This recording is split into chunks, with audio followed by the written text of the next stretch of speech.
Estão vendo os slides? Já apareceu para vocês? Sim. Joia. Senhor. Não precisa chamar de senhor, não. Eu sou velho, mas não gosto desse senhor, viu? Bom, sim? Esse slide dá pra gente ver aqui pelo Teams? Sim, se você for lá no... deixa eu mostrar para vocês onde está. Se vocês...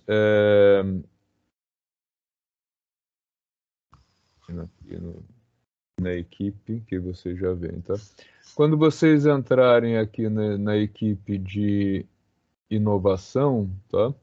Vocês têm aqui os canais, tá? Se você estiver vendo pelo... Saí dela, droga. Voltei. Se vocês... os canais, eles vão dividir aí os assuntos, tá? Então, por exemplo, semana passada a gente teve a aula de apresentação, que ela está aqui, né? E hoje a gente vai ter essa inovação, definições e conceitos, que a gente vai ver ainda algumas aulas nesse bloco, né, de matéria. Então, aqui na navegação dos arquivos, tá? Vocês têm acesso aos arquivos. Um deles é esse Quintares Inovação Aula 1.pdf, que é exatamente o PDF dos slides que eu tô usando aqui. Então, você pode também baixar por aqui e ir acompanhando se preferir, tá? Ah, tá. Legal. Capa de livro. Ah, é. Tenho usado aí algumas imagens. A gente vai começar hoje com esses assuntos, né, do que é inovação, o que é desenvolvimento sustentável. Eu imagino que muitos e muitos de vocês tenham dúvidas sobre esses assuntos, até porque são assuntos que são ventilados aí na mídia, né? E vocês vão observar que tem muita gente que fala sobre o assunto, mas não estudou muito o assunto, né? São palavras que têm uma conotação, né? Tem um significado muito mais geral dentro da língua portuguesa, dentro aí do coloquial, né? Da linguagem do dia a dia, mas que tem também um significado muito bem definido dentro dessa área, que é a área de inovação, tá? E que ela é uma das, diria que uma das pedras no sapato, né, do desenvolvimento brasileiro e do desenvolvimento tecnológico, né? Nós temos vários problemas com relação a esse processo de desenvolvimento nacional, sobretudo por conta da área tecnológica ter tão pouca inovação. Muitos engenheiros cometem erros, às vezes groseiros, quando falam sobre essa área, né? Especialmente porque isso não era discutido no passado, né? Dentro das universidades, da faculdade de engenharia, em toda a área tecnológica, né? Na época que eu me formei, eu não sou engenheiro, eu sou físico de formação, mas na época ninguém falava sobre o que é patente, o que é propriedade intelectual, né? Inclusive na universidade mesmo, quando eu assumi, eu sou hoje diretor do Núcleo de Inovação Tecnológica, quando eu assumi esse núcleo, tinha um erro grosseiro que tinha sido feito anteriormente, porque tinham confundido propriedade intelectual com propriedade industrial, tá? E a propriedade industrial, ela é parte da propriedade intelectual, mas uma universidade precisa ter um núcleo que cuide da sua propriedade intelectual, que é mais ampla. Então, tem muita confusão nessa área, é uma área relativamente recente, né? E nós estamos hoje vivendo um momento ímpar, né? Que é esse momento da pandemia, ou aí já, né, nos aproximando, espero que estejamos nos aproximando de um pós-pandemia, onde muita inovação é necessária, especialmente no setor tecnológico, né? Muitas coisas novas, muitas necessidades novas estão surgindo E a gente quer, né, com essas disciplinas dentro da estrutura institucional, abrir um pouco a mente de vocês para o que vocês podem fazer dentro da faculdade de engenharia. Tá? Então, gente, se tiverem perguntas, à vontade, viu? Eu comentei isso na aula passada, alguns não estavam, não tenham vergonha de interromper. Se tiver sem microfone, manda pelo chat, tá? Fiquem à vontade. Eu quero que vocês fiquem bem confortáveis em fazer perguntas e em questionar também, tá? Então, a primeira pergunta aqui é: o que seria esse mundo pós-pandemia? O que a gente espera desse mundo no pós-pandemia? Será que pode simplesmente voltar a ser tudo como era antes? Ou novas necessidades vão surgir em todos os setores da sociedade? O que vocês acham disso? Vocês acham que vai simplesmente voltar a ser tudo como era antes, sem nenhuma mudança? Não mesmo, professor. Sem chance, né? Inclusive, isso que a gente está fazendo aqui, né, que é essa transmissão online, que entrou mesmo no cotidiano de todo mundo, boa parte das empresas estão adotando. Então, a formação de vocês mesmo, ela tem que ter uma parte considerável de como fazer o trabalho de vocês por aqui, né? Por quê? Dificilmente você vai ter um trabalho, à medida que você evoluir na carreira, onde você vai estar no local de trabalho. O local de trabalho vai ser sua casa, né? Porque tirando as pessoas que, né, terão que estar lá na linha de produção, os demais, eles não estarão mais trabalhando no escritório, estarão trabalhando de casa ou de um escritório compartilhado, alguma coisa assim, né? Eu tenho alguns colegas engenheiros que trabalham em fábricas aqui na região, inclusive um meu queridíssimo vizinho aqui de casa, que ele não é mais meu vizinho, e ele continua trabalhando na mesma fábrica, né? Como a fábrica colocou ele definitivamente em home office e com reuniões presenciais no máximo uma vez por mês, ele resolveu morar em Atibaia, que é um lugar que ele adora, que ele acha excelente e mudou com a família para lá, né? Então, e isso não é um isolamento de pandemia, é uma coisa já definitiva, né? Eu tenho um outro colega, queridíssimo colega do setor farmacêutico, que ele simplesmente montaram, né, a indústria onde ele trabalha, montou um escritório para ele dentro da casa dele, né? Eles levaram um computador, ele tem um link exclusivo para a empresa, ele tem dentro da casa dele hoje uma internet que é da casa, que é pessoal, e outra que é um link só para a empresa, porque ele não vai voltar para o escritório. Então, isso é uma realidade assim tremenda, né? Então, assim, o mundo pós-pandemia, ele tem, né, muitas dificuldades, mas, gente, são oportunidades imensas para quem está na carreira. Por quê? Todas essas mudanças vão acarretar novas demandas e essas demandas, soluções. Quem estiver apto a dar essas soluções vai ter aí uma possibilidade grande de até mesmo criar uma empresa própria, né? Então, eu acho que é um momento muito legal de trabalhar esse conteúdo de inovação, para que vocês vejam, comecem a olhar essas mudanças não com aquele ar de puxa vida, logo na minha vez, né? E sim, cara, logo na minha vez. Olha só que coisa maravilhosa, né? Tudo bem, né? Não é maravilhoso que nós tivemos muitas pessoas que faleceram, claro, mas no sentido de que tremendo momento de virada e de oportunidades. Pode falar, Igor. Você levantou a mão? Professor, essa questão, eu acompanho muito o LinkedIn, e essa questão que o senhor falou de trabalhar de casa, Eu parei para reparar em algumas postagens e eu já vi gente construindo mesmo seu próprio escritório no quintal. Uhum.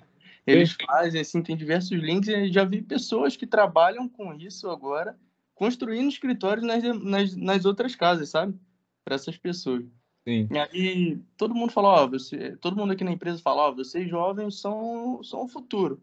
Vai depender de vocês. E aí eu acho que nesse mundo que eu falo pós-pandemia, vai ajudar a gente porque eu acho que a gente que é novo, a gente tem muita ideia assim que faltava colocar em prática de uma maneira que estava mais arcaica ou então estava demorando a evoluir, posso dizer assim? Sim, e o Brasil estava muito atrasado antes da pandemia, tá? Uhum. Algumas coisas as empresas já estavam fazendo no exterior direto. Eu vou contar para vocês um caos, não é um caos, é um fato, né? Em 2020, né, um pouco antes da pandemia, em janeiro mais precisamente, eu estava viajando de férias, eu estava na cidade de Amsterdã e ouvi um casal de brasileiros conversando e a gente acabou puxando papo, né? O português destoa no meio daquele alemão, mistura de alemão com sei lá o que os holandeses falam. E, e qual era o papo, né? A gente parou para tomar um café e tal, o brasileiro quando se encontra, né? Esse casal, eles são da Bahia, né? Do interior da Bahia. O rapaz é da área de TI, ele trabalhava lá no interior da Bahia, fez uma inscrição via internet para uma empresa europeia, foi convidado para fazer uma entrevista. Essa entrevista foi online, né? Depois ele fez acho que mais uma entrevista, foram mais de uma entrevista, e eles resolveram contratá-lo. Então, assim, ele assinou o contrato ainda estando no Brasil, recebeu passagem, documento e foi morar na Holanda. Então, assim, isso vem acontecendo bastante no mundo já há algum tempo. O Brasil ele estava um pouco mais acomodado por problemas de banda, de internet, etc. Mas a pandemia gerou um pandemônio, né, nisso, né? A evolução tecnológica que nós tivemos desde aí do fechamento das economias, etc., foi gigantesca, né? Foi algo parecido com a evolução tecnológica de uma guerra. Para quem gosta de história, quem curte história, pense no seguinte: Segunda Guerra Mundial foi de 1935 a 1945. Tá? Quando essa guerra começou, infelizmente, lamentável, mas houve uma evolução tecnológica imensa. Quando essa guerra começou, não existia avião a jato, não existia porta-aviões. Tá?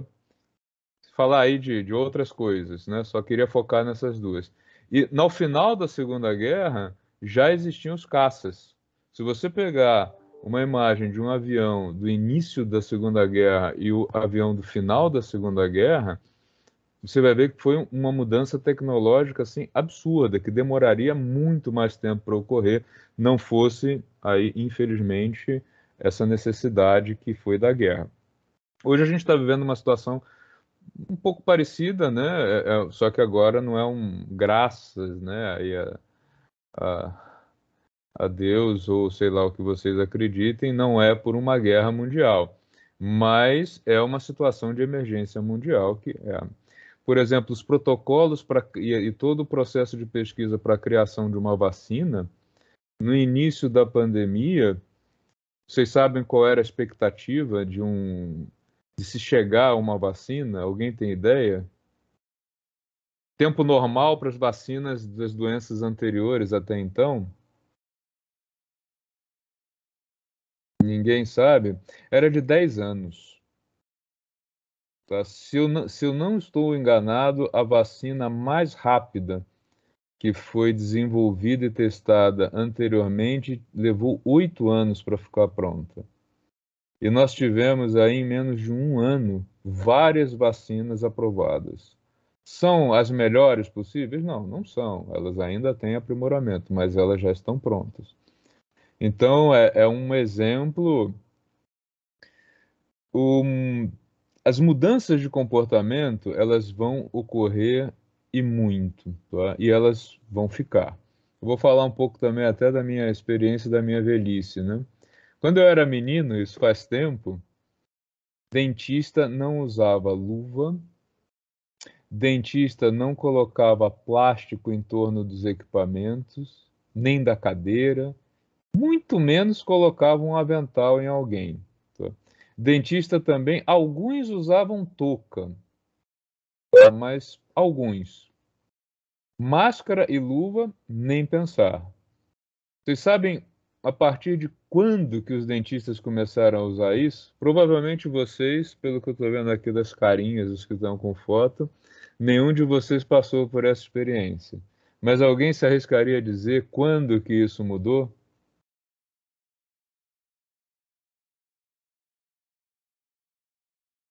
Ninguém? Uma calada essa. Foi com a AIDS. Tá? O surgimento da AIDS que impactou muito nos dentistas, muitos dentistas foram contaminados, né, quando surgiu aí o HIV, levou a uma série de protocolos que vocês viram desde a primeira vez que foram ao dentista, que é o cara usando luva, usando touca, usando máscara, né?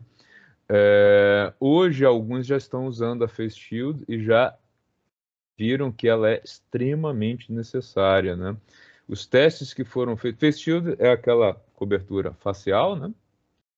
Um material plástico, né? Os primeiros testes que foram feitos removendo lâminas das Face Shields depois de um atendimento mostram uma quantidade enorme de bactérias e outras coisas que antes espirrariam no dentista, né, e poderiam acertar a pele dele, etc. Então, a maioria do pessoal da área médica que sabe disso já disse que, mesmo que deixe de ser obrigatório, eles não vão mais abandonar a Face Shield, apesar de ser bastante incômodo. Então, tem uma série de comportamentos aí que nós vamos observar que vão mudar muito. Quais deles? Essa é a pergunta de $1 milhão. Se você souber exatamente o que vai ser permanente das mudanças de hábito, o que vai ser transitório, né, ou se você acertar e conseguir posicionar alguma empresa, ou seja, o produto ou serviço, nesta mudança de hábito, você tem aí uma grande chance de conseguir o emprego para o resto da sua vida, né? Será que as pessoas vão continuar usando máscara? Será que vai ser necessário aquela bolha em torno de cada pessoa dentro de uma academia? Eu não sei se vocês já viram umas imagens de academias americanas que tem uma bolha de plástico individual.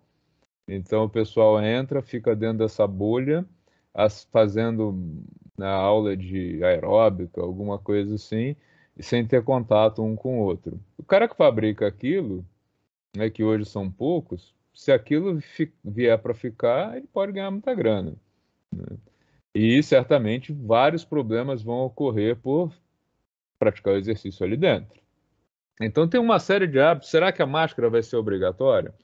Os infectologistas dizem que pelo menos pelos próximos 5 anos as máscaras serão obrigatórias em qualquer local público. Todo mundo já usou máscara aqui. Alguém gosta de ficar com a máscara? Não. Eu já Não, Os né? filhos da gente vão nascer todo orelhudinho. Exatamente, né? Tem uma, tem uma brincadeira aí pela internet que diz que surgiu na língua portuguesa um novo termo, que é o argasmo, né? Que é do prazer de tirar a máscara quando você entra em casa. Eu sou um do argasmo, realmente, quando você chega em casa e tira aquele negócio, né?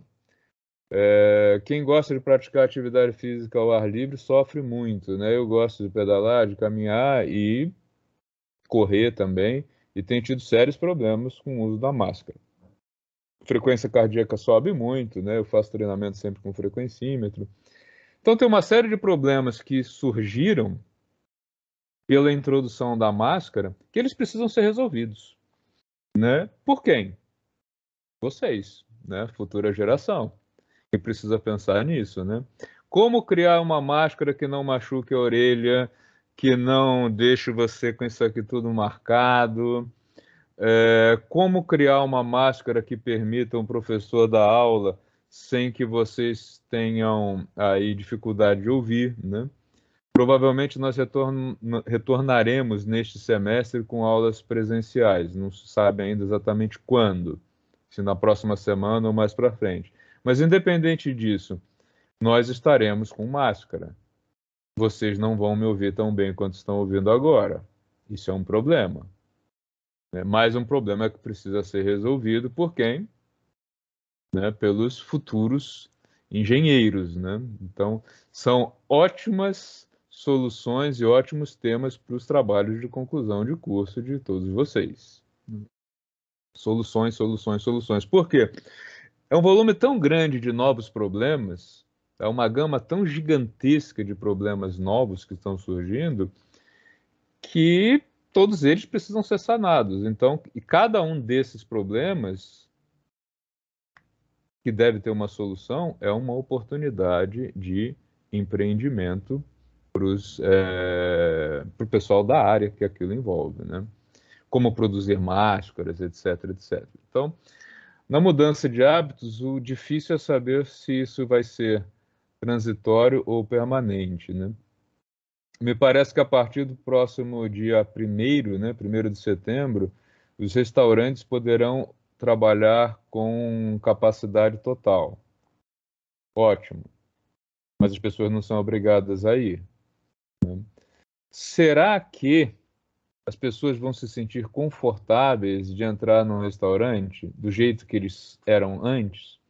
Ou será que isso vai necessitar de divisórias, de isolamento? Tem uma série de problemas ali, termoacústicos e de gestão e circulação, que são problemas complicados do ponto de vista inclusive de segurança, né? São complicados do ponto de vista da engenharia, né? Vocês já imaginaram o seguinte: você coloca aquelas placas de acrílico, acetato, plástico, etc., separando as pessoas. E se acontecer um incêndio no local? Como é que fica? As pessoas não vão conseguir se deslocar com a mesma rapidez que antes. E aí? Né? Nós vimos, por exemplo, que o pessoal das vans, né, a maioria faliu, né? Tem poucas vans circulando. Por quê? Como é que a gente consegue garantir esse isolamento e essa higienização dentro de uma van? Uma van que antes caberiam 15 pessoas, hoje elas podem transportar 4, 5. Isso é insustentável. Então, toda vez que a gente tem uma mudança forte de hábitos, sejam esses hábitos por simplesmente evolução, e aí nesse caso costuma ser mais lento, como por uma imposição, uma série de problemas surgem e uma série de soluções têm que ser dadas. Dentro das fábricas, putz, problemão, né? Que protocolos vão permanecer? Não se sabe, mas a gente pode começar a chutar. Eu fiz a minha lista. Depois eu gostaria de ver a de vocês. Eu diria que permanece home office, compras online, casas mais espaçosas, porque isso acaba sendo uma consequência do home office. A comida delivery, né? Porque você vai estar trabalhando em casa, cozinhar para uma pessoa só é complicado. Sair de casa para ir no restaurante, dependendo de onde você mora, não é como nas regiões de escritórios, que você tem vários restaurantes. Então, o delivery provavelmente vai continuar. Stream de vídeo, que a gente está fazendo agora, que é essa transmissão online. Tem vários congressos que já disseram que, opa, nossa, online é uma maravilha, né? A gente tem um número enorme de participantes, né?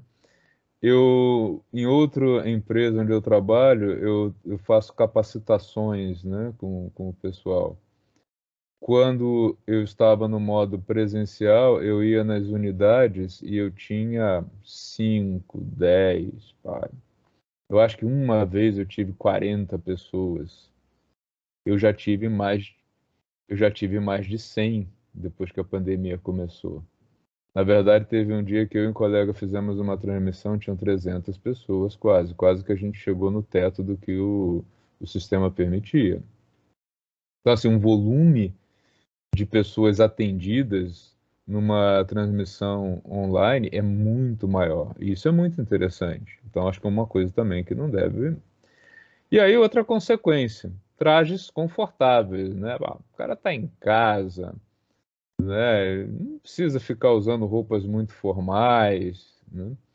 Então, camisa de malha e calça de moletom teve uma tremenda inflação nesse período, desde que ele começou, viu? Por outro lado, tem um bocado de terno em liquidação, né? E eu também aposto que as comemorações mais intimistas fiquem. As pessoas vão ter durante muito tempo receio de grandes festas, né? E aí, em contrapartida, o que está em baixa, escritórios, tem várias empresas devolvendo as salas, reduzindo o tamanho. As lojas físicas começam a se posicionar mais como grandes mostruários, né?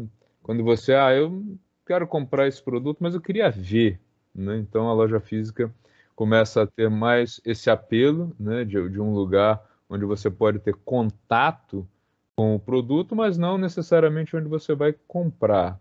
E aqui vem um detalhe muito. E pode falar, Igor. Professor, essa questão das lojas, eu acho que eles vão trabalhar muito mais com a questão visual no Instagram, por exemplo, né, divulgando e aí deixar só uma retirada lá na loja. Sim, eu acredito que durante algum tempo eles tenham a exposição do produto, especialmente por conta de algumas pessoas que têm receio de ver sua foto, né?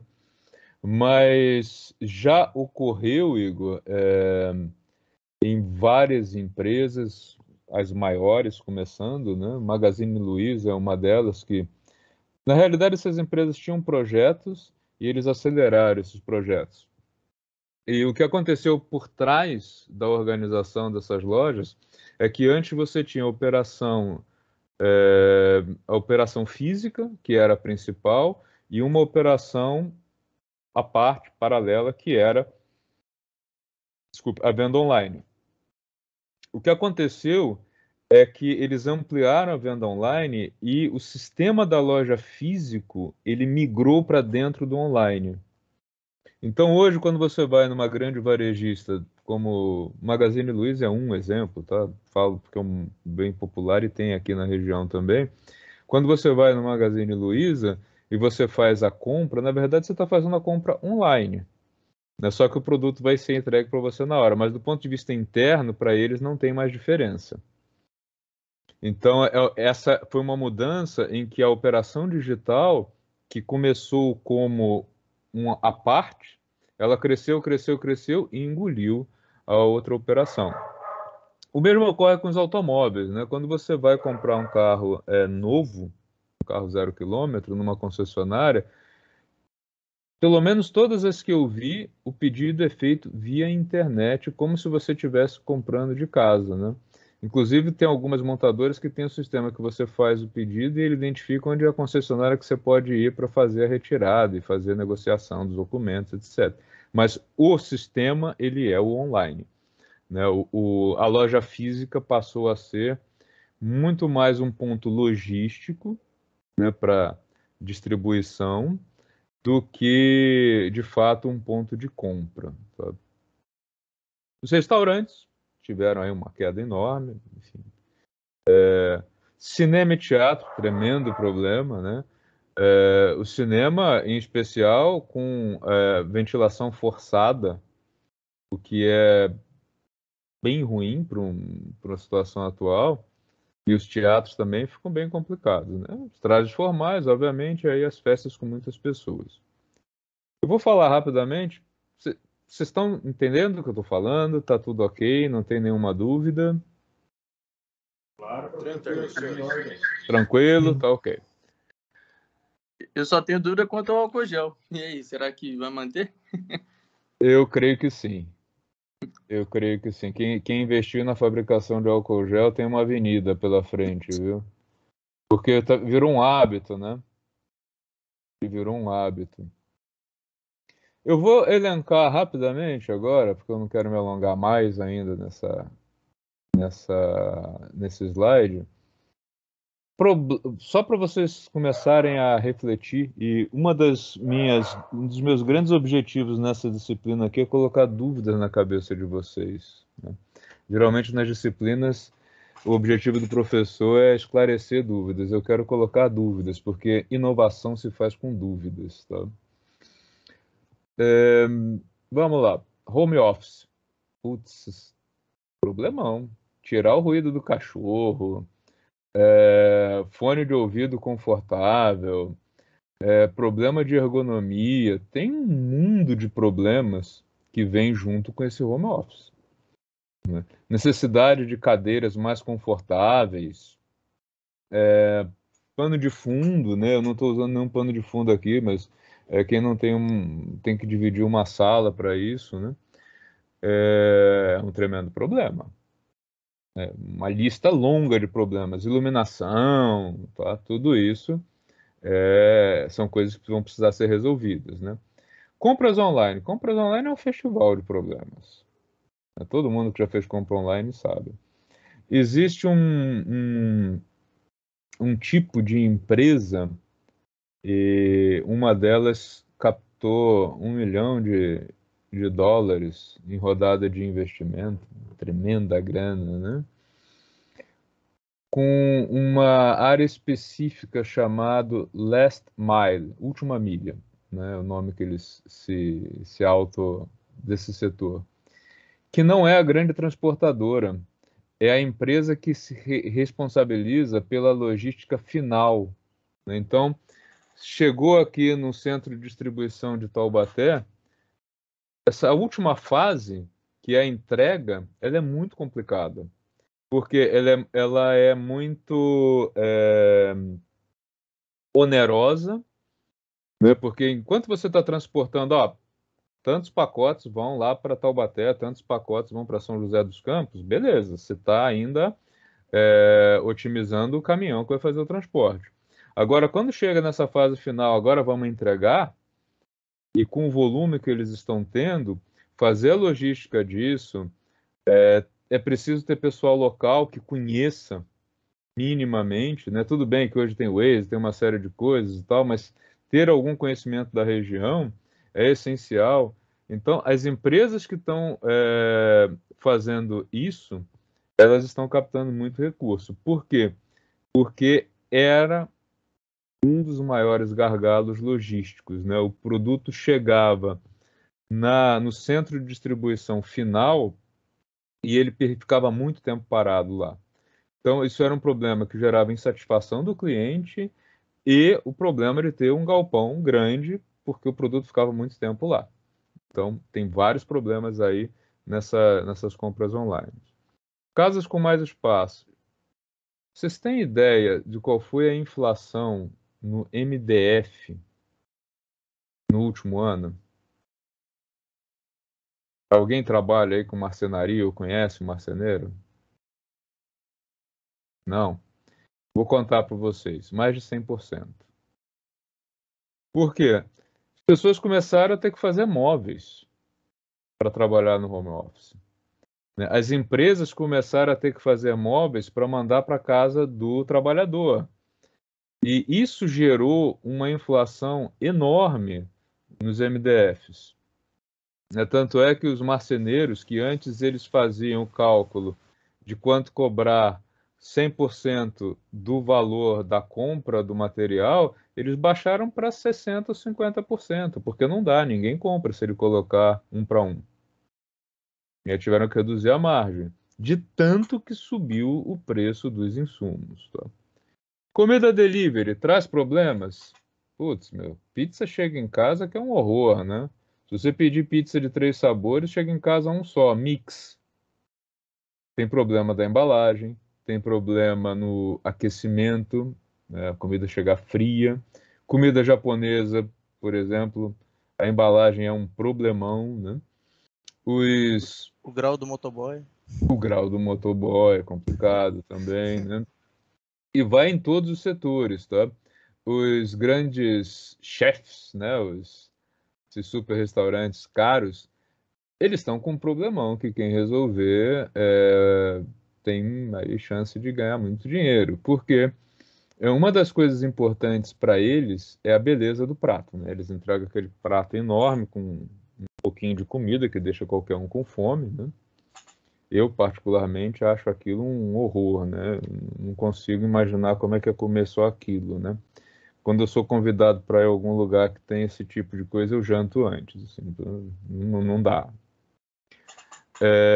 Mas a beleza do prato é importante, aquela composição. Imagina um motoboy levando um prato desse, o que ele não faz? Como é que esse prato chega? Então, se vocês procurarem aí pelo YouTube, Alex Atala, Paula Carosselli, esses grandes chefes, eles falam de tremendos problemas que eles têm com isso. Então, várias oportunidades, tá?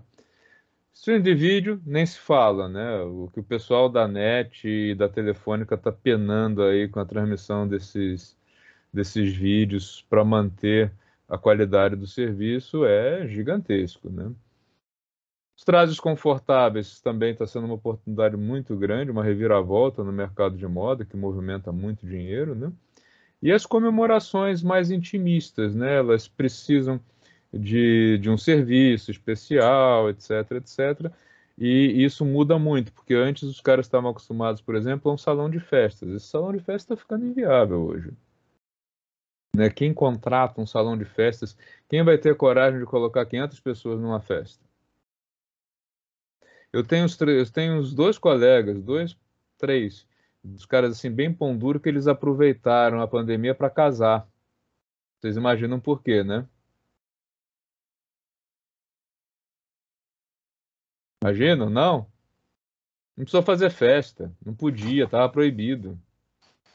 Puta E desculpa que o professor, o cara pessoal teve. economizou demais, hein? Opa, o cara fez o casamento, chamou só os pais da noiva e pronto, né? E recebe o presente em casa, exatamente. Tá? Então é um problemão para vários setores aí da economia, tecnológicos, alguns mais, outros menos tecnológicos, mas a gente vai, claro que o nosso foco aqui nesse semestre vai ser inovação tecnológica, mas a gente vai ter aí oportunidade de passar, né, por todos esses tipos, né, de inovação.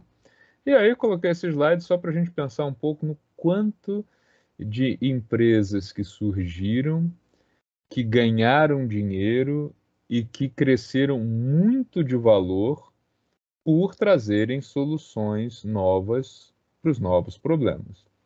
Quem poderia imaginar que o site de trocas e vendas, que começou assim, que era o Mercado Livre, ele iria se tornar uma das empresas mais valorizadas da América Latina?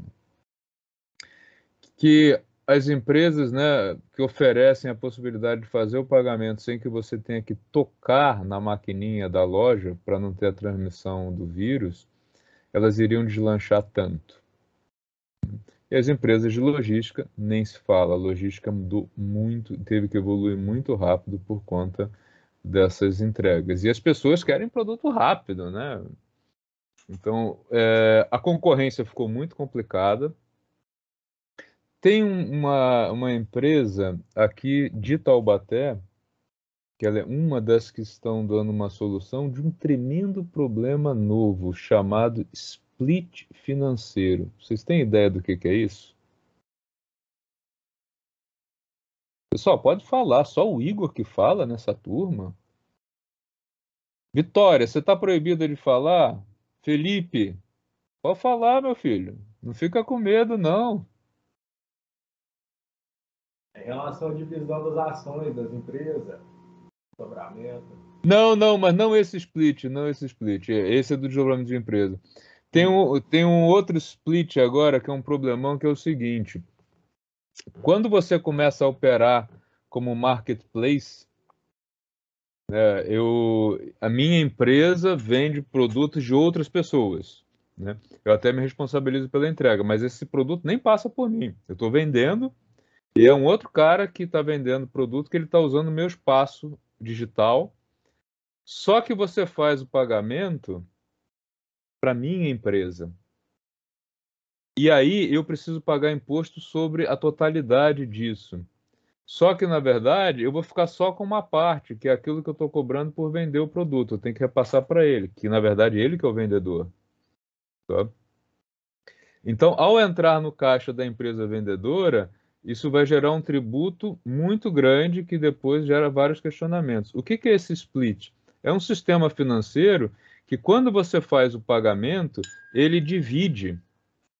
O dinheiro não vai todo para uma empresa. Uma parte vai para a empresa que é a dona do marketplace e a outra vai para quem realmente está fornecendo o produto ou o serviço. E tem poucas empresas no mercado que oferecem essa solução com um custo não proibitivo. Né? Claro que existem as grandes, que viraram soluções exclusivas dos grandes marketplaces, Amazon, Magazine Luiza, sistema lá integrado das lojas americanas, que eles fazem isso muito bem. Então, você faz o pagamento é feito para a loja X, onde você comprou, mas na verdade não entra no caixa dessa loja. Só a parte deles que entra. A parte do vendedor vai direto para o vendedor. Inclusive, se você pegar a nota fiscal do produto, ela vem mostrando que você não comprou, né? Depende um pouco do sistema, mas na maioria das vezes ela não mostra que você comprou daquela loja, mostra de quem entregou. Tá? Então notem isso. Essa solução, que é uma coisa de bastidores, é uma solução cara. É uma das empresas que está hospedadas aqui no nosso hub de inovação tecnológica de Taubaté e é, que eu acho que tem grande potencial de sucesso, tá? Porque eles conseguiram uma solução barata para empresas menores. Tá? Os tributos também são divididos, né? Exatamente, a questão toda é a tributação. Quando ele faz a divisão e já joga, né, o pagamento dividido, ó, esse pagamento aqui é tanto por cento do fulano, tanto do ciclano, tanto do beltrano, ele já está fazendo isso. Né? E aí você paga o tributo relativo à sua parte, a parte que você recebeu. E não ter que fazer depois o lançamento da venda com um desconto tributário, que é uma coisa muito mais onerosa e muito mais difícil, e que para a pequena empresa gera um problema que é a recuperação desse pagamento inicial, desse imposto, muito tardia. Sim. Então, é uma solução top. Se os caras conseguirem realmente vender isso no mercado, eles vão progredir muito. Eu ia perguntar, Professor, Felipe. isso aí é uma coisa interna da empresa ou é um aplicativo que eles estão usando agora, que eles estão inventando? Eles criaram esse sistema e vendem para pequenas e médias empresas a solução de Mas daí, pagamento. mas daí é só interno deles, né? Sim, você não vê isso. Ah, Tá? tá, Mas se entendi. você quiser criar um marketplace hoje, né? Eu quero passar a vender produtos aqui, vou criar uma loja e vou vender produtos dos outros aqui, né? Criar um site, um aplicativo onde eu não vou comprar nada, eu vou só vender produtos dos outros. Você pode fazer um contrato com essa empresa para que você receba só a sua parte do pagamento. Então abre abre grandes possibilidades até de empresas locais, né? Porque esse é um dos motivos pelos quais só as grandes empresas começaram a operar esse sistema de marketplace, que é essa solução de pagamento. Ok? Ah, entendi, professor. É É. que, é que a minha família tem uma empresa de terraplanagem, aí a gente sempre empresta o nome da empresa, a nota fiscal, né, para os colegas que a gente tem no caminho. Hum. Aí a gente tem muita dificuldade em diferenciar qual imposto é meu, qual imposto é dele, Vocês podem porque... fazer contato com eles. Eles ficam lá no HIT, que é o Hub de Inovação Tecnológica de Taubaté. Se você depois. Se você digitar HIT Taubaté, é H. Deixa eu pegar, eu mando para vocês aqui o link pro HIT. Espera aí. Pelo chat eu consigo colocar aqui. Acho que aí fica mais fácil.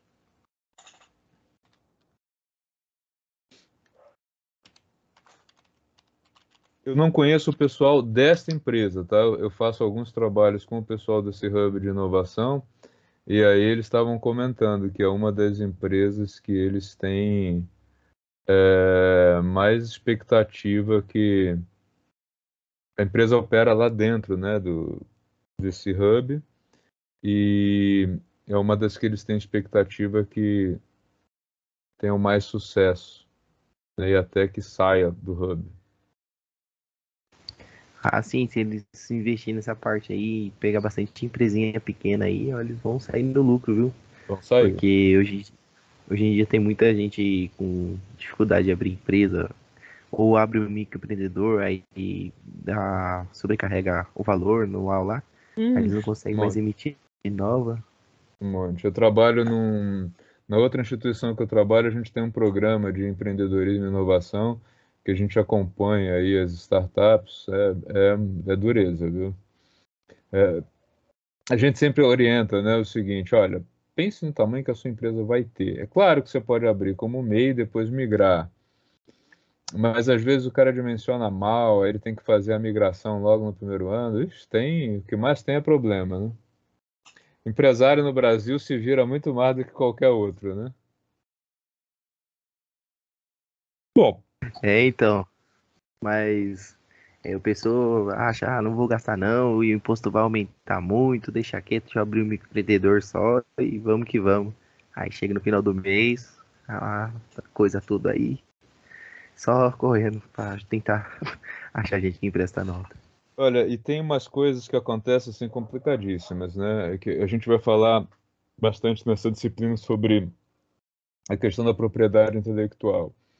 Tem um rapaz aqui de Taubaté que também, acho que ele ainda está incubado lá no Hub de Inovação. Eu mentorei ele desde o início, foi meu aluno de MBA, e ele criou uma mistura de forno com fogão elétrico de baixo custo e que funciona super bem. É um produto novo. E na época que ele começou a vender isso, né, ele fez todo um programa de desenvolvimento de modelo de negócio, etc. Uma das coisas que eu falei para ele foi assim, cara, paga um advogado para fazer o registro. Ele quis economizar. Eu falei, olha, eu acho que, sim, eu conheço INPI, eu sei até redigir um pedido, mas eu não me arrisco a fazer.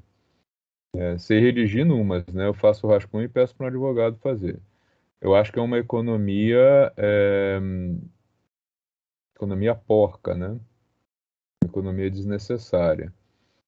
Bom, ele resolveu economizar, fez o pedido. Ele mesmo, você vai lá no site do INPI, eu vou mostrar isso para vocês depois, como é que faz, né? Depois que eu digo ao longo do semestre. E legal, começou a vender.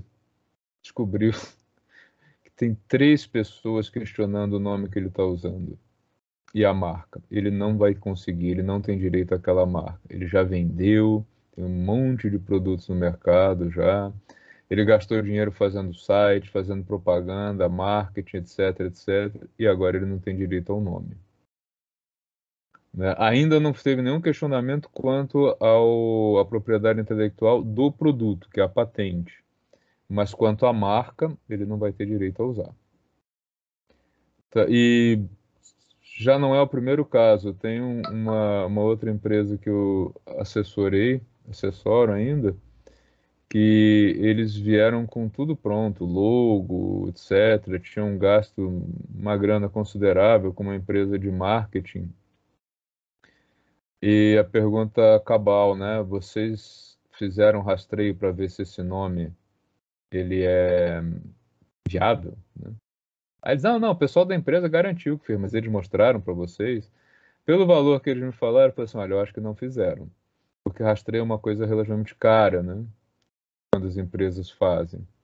Mas, dito e feito, né? Primeira busca no sistema do INPI apareceu lá, que tem uma empresa de Campinas que é dona dessa marca, e ela entra com impugnação de todo mundo que pede Na verdade, mudava uma ou duas letras só, eles conseguem impugnar, porque é muito semelhante a deles e está na mesma área. Então, assim, é o tipo de coisa, né, no caso da propriedade intelectual, que você tem que tomar muito cuidado ao fazer. E na área técnica, tem muita gente que dá bobeira com isso, né? Por exemplo, se você criar um equipamento novo, ou, né, se você tiver uma proposta de adequação de um equipamento, você fez isso no seu TG, né, no seu trabalho de conclusão aí de graduação. Apresentou na feira de iniciação científica, né, da universidade, deixou passar um tempo, passou mais de um ano, e aí você vai pedir a patente desse produto. Você tem direito? O que vocês acham? Ninguém se arrisca? Não tem. Não tem. Se você expôs esse produto publicamente há mais de um ano, ou fez qualquer publicação, se alguém provar, ó, o cara botou foto disso no Instagram e tem mais de um ano, acabou, você não tem mais direito, você tornou público. E ao tornar público, você perde o direito de exclusividade sobre aquilo. Você pode fabricar? Pode, mas todo mundo pode também, né? Ninguém mais tem direito de ganhar alguma coisa em cima de quem produzir e comercializar aquilo, tá? Então, isso é uma coisa que é por isso que é importante. Eu sei que quem é da área de exatas tem um pouco de receio quando a gente fala em legislação, etc. Eu não sou advogado, né? Como já disse, eu consulto advogado sempre que eu entendo que é necessário, mas é importante que vocês tenham um mínimo de conhecimento na área, até para não dar nenhuma bola fora dentro do trabalho de vocês, né, futuro. Então, vou começar agora a falar sobre o que é inovação, né? Como eu disse a vocês, inovação é uma coisa que tem definição, né? Não é. Tem gente que acha que inovar é fazer diferente. Não é, não. Não é isso. Inovar é bem diferente disso, tá? A inovação, ela é social? Sim. Tá? Para ser chamada de inovação, ela tem que ser social.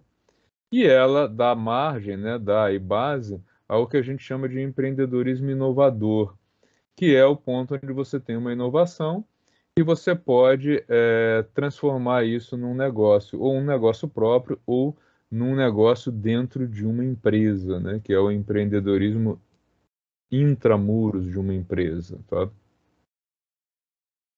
Alguma pergunta sobre isso? Alguma dúvida? Não, professor. Tranquilo?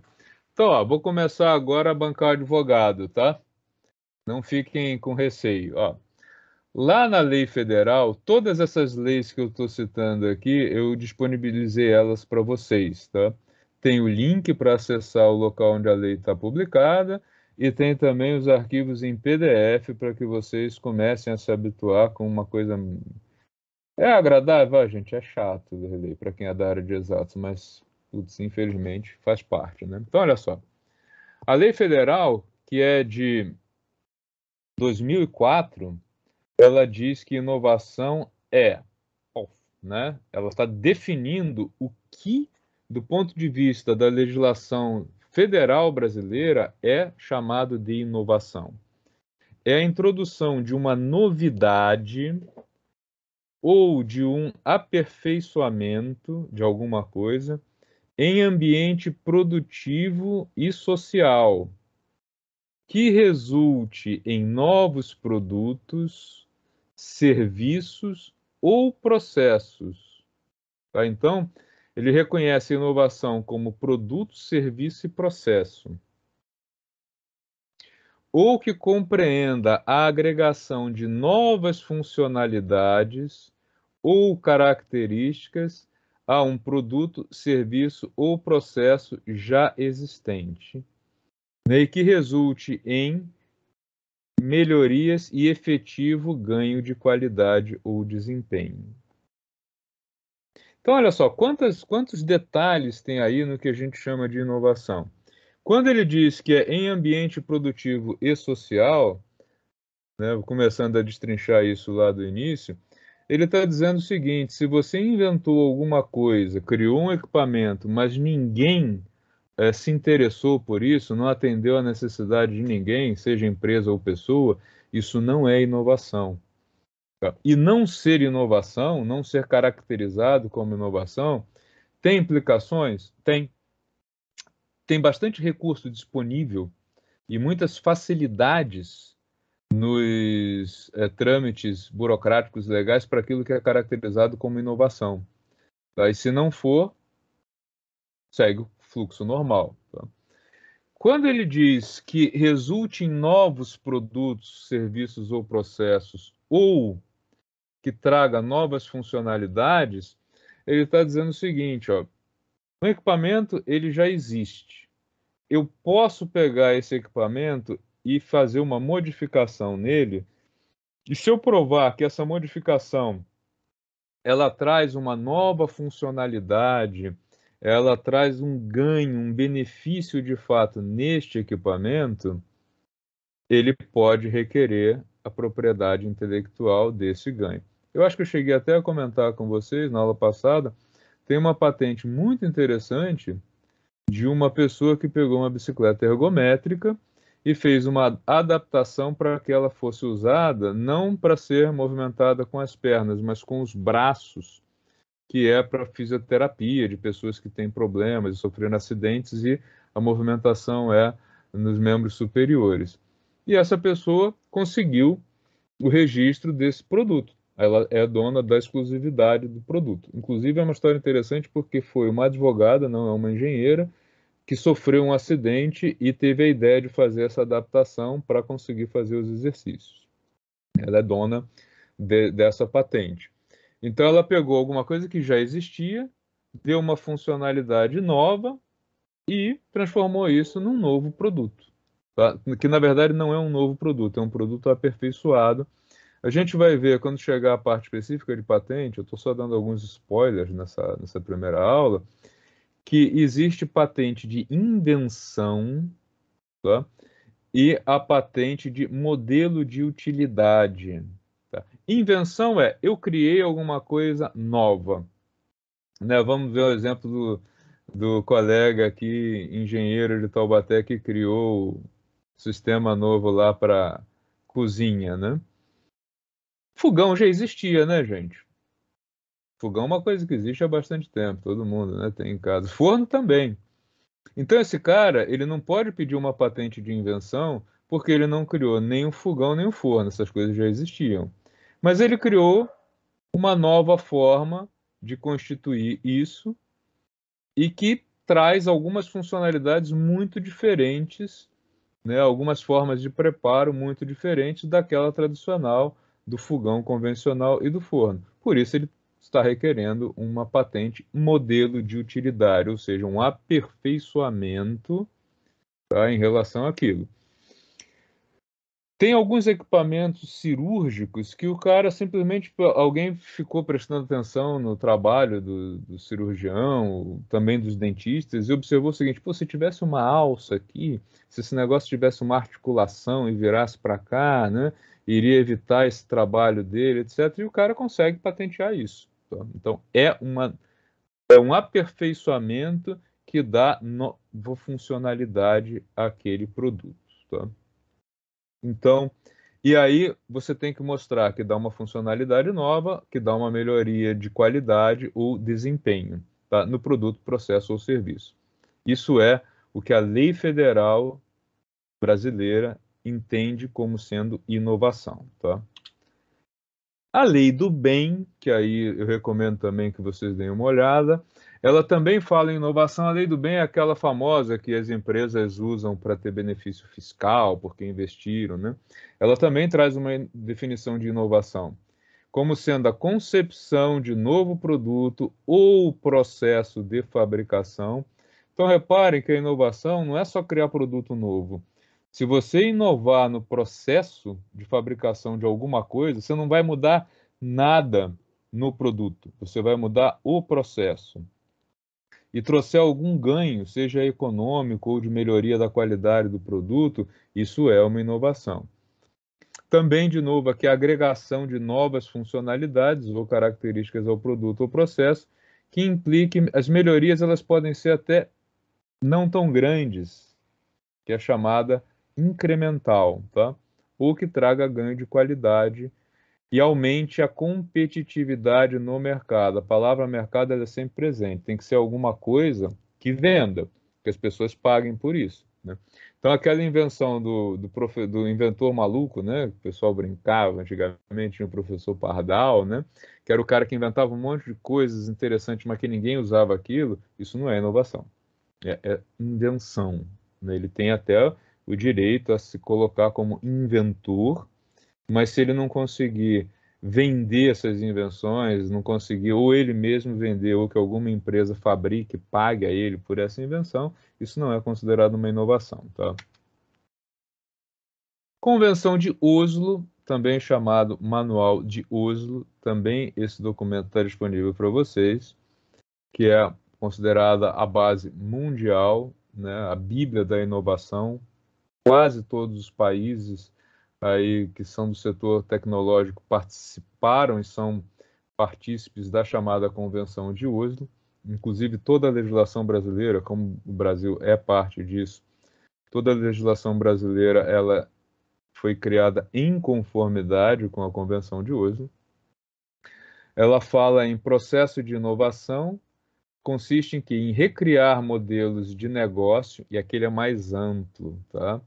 E construir mercados novos que vão ao encontro das necessidades humanas não atendidas, sobretudo para selecionar e executar as ideias certas, trazendo-as para o mercado em tempo recorde. Tá? Então, de acordo com o Manual de Oslo, se você cria alguma coisa nova, que pode ser simplesmente uma forma nova de vender, ele é mais amplo, tá?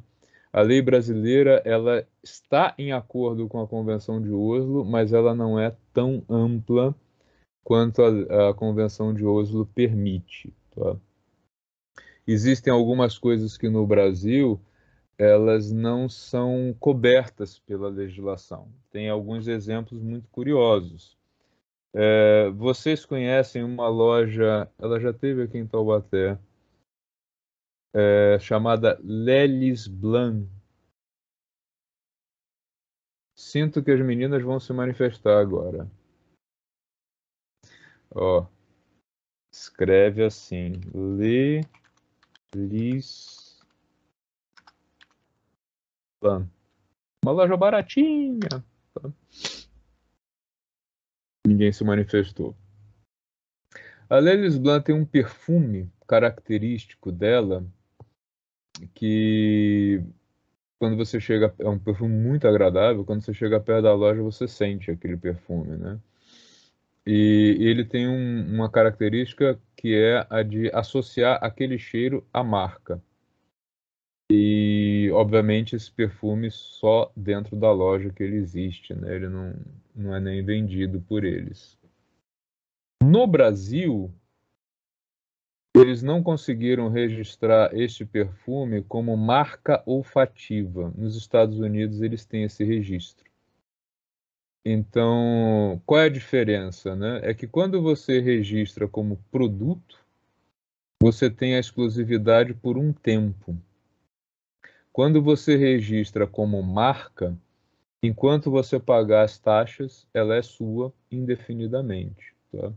Tem alguns exemplos curiosos disso. Eu vou pegar um deles aqui que é, acho que bem familiar a todo mundo.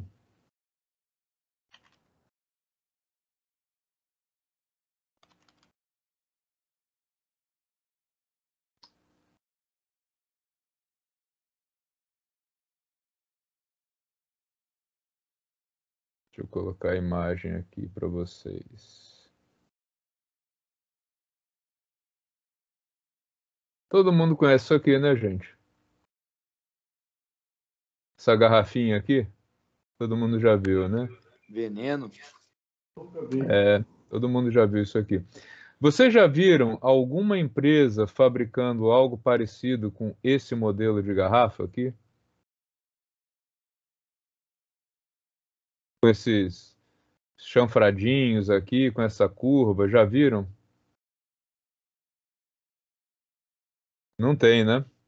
Sabe por quê? Isso aqui foi registrado como marca tridimensional. Isso aqui não é nem design, que também é um tipo de propriedade intelectual possível, que é o desenho industrial, e nem é um produto. Isso é uma marca tridimensional. Qual é a diferença?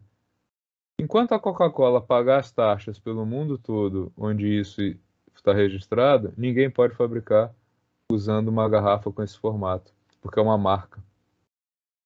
Se fosse produto, dependendo do país, mas em média, 10, 12 anos, qualquer um poderia fazer. Tá?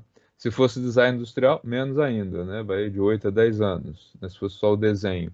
Mas como é marca, é infinito. Né?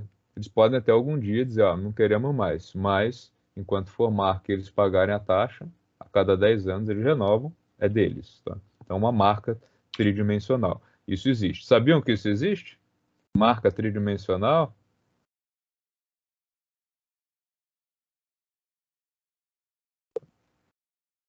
Temos também a Lei Paulista de Inovação. Aliás, existe o Sistema Paulista de Inovação, que é um sistema muito interessante também, e que só os sortudos habitantes do estado de São Paulo têm direito a usufruir, né? É um diferencial muito grande em relação aos demais estados, tá? A Lei Paulista de Inovação, ela existe, ela é de 2008 também, não é uma lei nova, e ela diz que ela visa estimular as instituições, universidades, institutos de pesquisa, centros de conhecimento, etc., empresas, pesquisadores públicos e inventores a participar do processo de inovação tecnológica. E ela dá benefícios para isso. Que tipos de benefícios?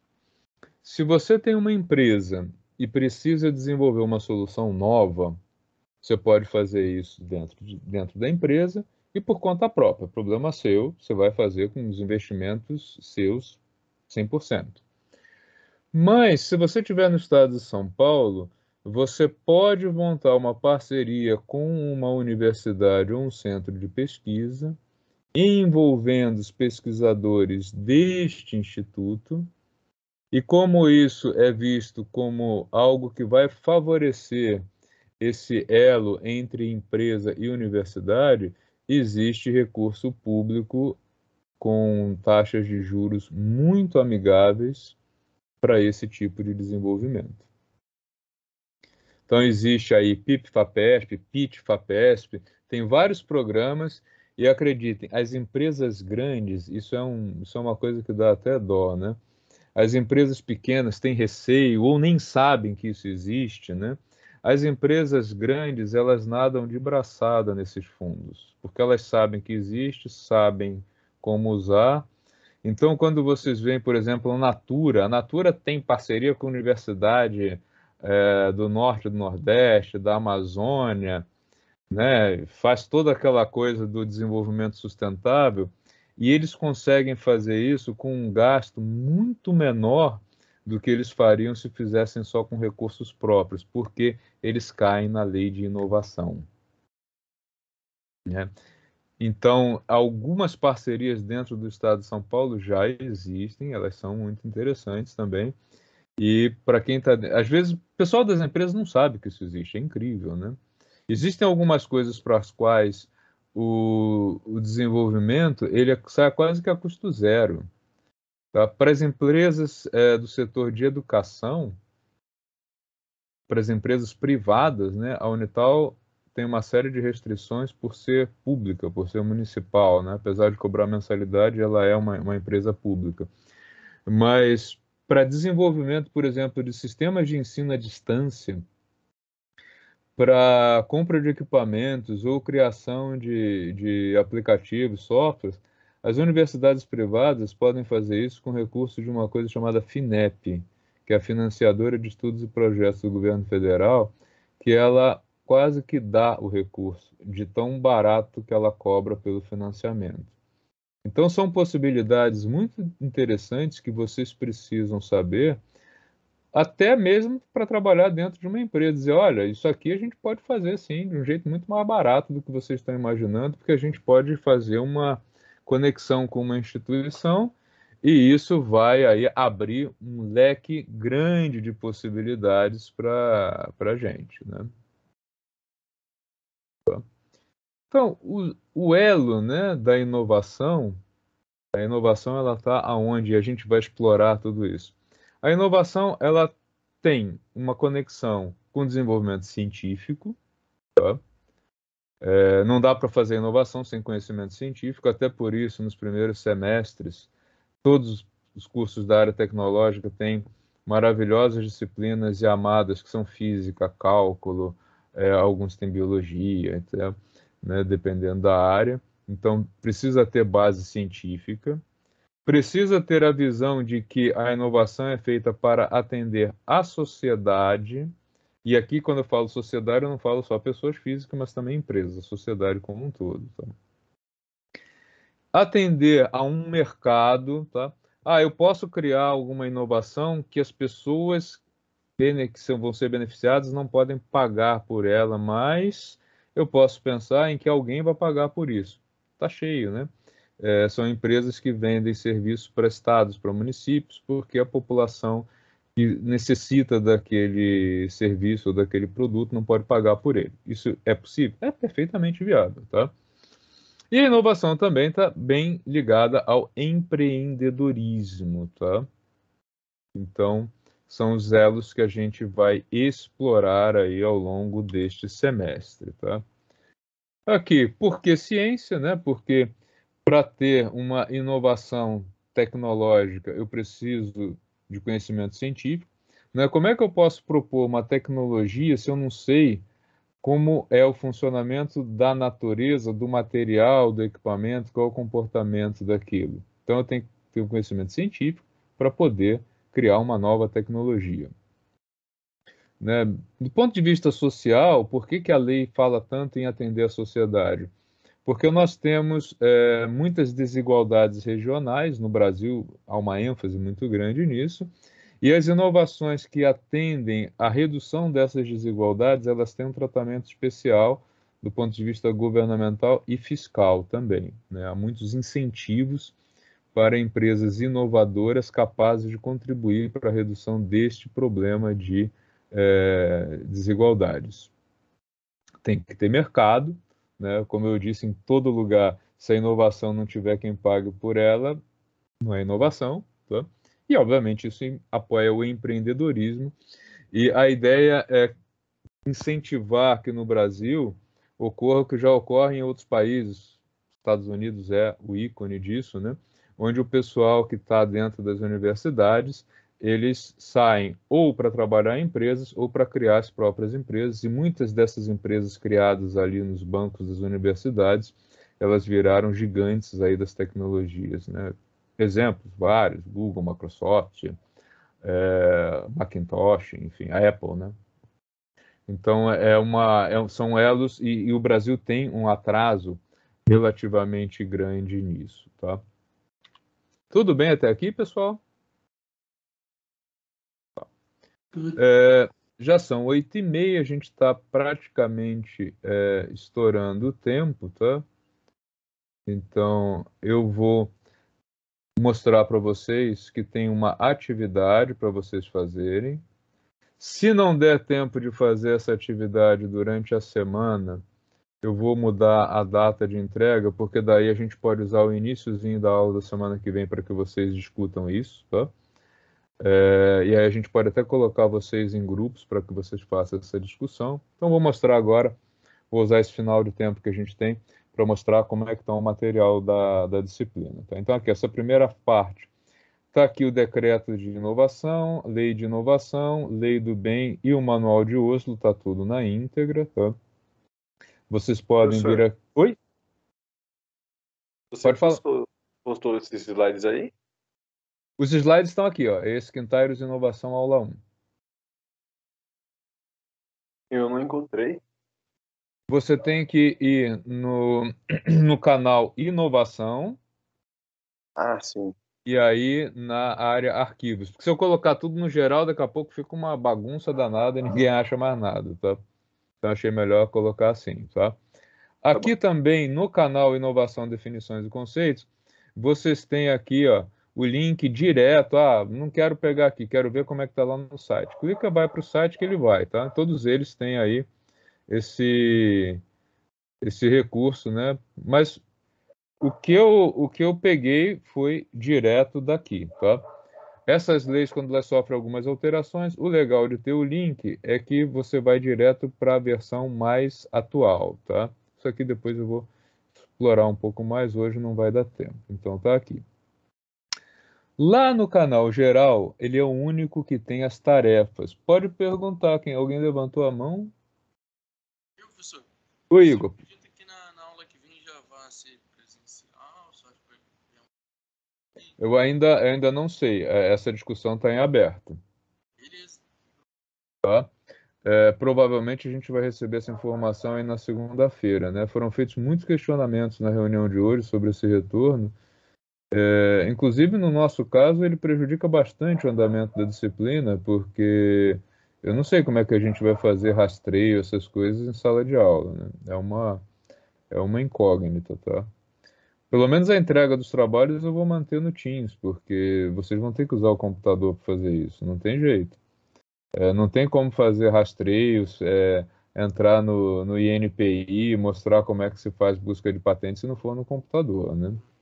Eu não sei como é que a gente vai fazer isso no caso do presencial. Vamos aguardar o posicionamento, né? Então, aqui, pessoal, no canal geral, vocês têm as tarefas, tá? E eu já deixei uma primeira tarefa aqui para vocês. Eu vou só, que essa aqui é a atividade 1, eu vou só mudar a data de entrega dela, porque acho que eu tinha colocado para o final dessa semana. E eu vou deixar aberto para que vocês possam fazer também, quem quiser fazer, né? No início da próxima aula, que vai ser no dia 20, então. Então, eu vou jogar aqui a data de conclusão para o dia 20, e aí eu tenho que alterar a data de fechamento dela. Data de fechamento, então, vai pro OK. E aí ele para de me encher o saco, tá bom? Então, quem quiser, ao longo da semana eu vou só discutir isso e tal. E aí no final durante a próxima aula a gente pode colocar vocês para discutir o assunto. Se acharem que tá muito fácil, legal, vamos fazer e mandar, beleza, também mandem. Na próxima aula a gente segue aí com a continuidade da disciplina. Se vai ser aqui online ou se vai ser presencial, provavelmente a gente vai ter uma definição disso na próxima segunda-feira. Tá ok? Temos ainda 5 minutinhos de aula. Se alguém tiver alguma pergunta ou quiser fazer alguma colocação, fique à vontade, pode fazer.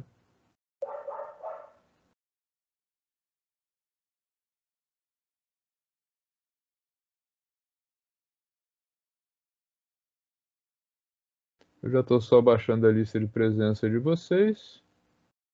Quem não tiver nenhuma pergunta, fica à vontade de sair para o intervalo, pessoal. E bom final de semana, até a próxima sexta. Tá? Qualquer dúvida, podem mandar também pelo chat, que eu dou uma olhada na segunda-feira. Beleza, professor. Muito obrigado. Ok? Bom final de semana. Bom fim de semana, tchau, até a próxima.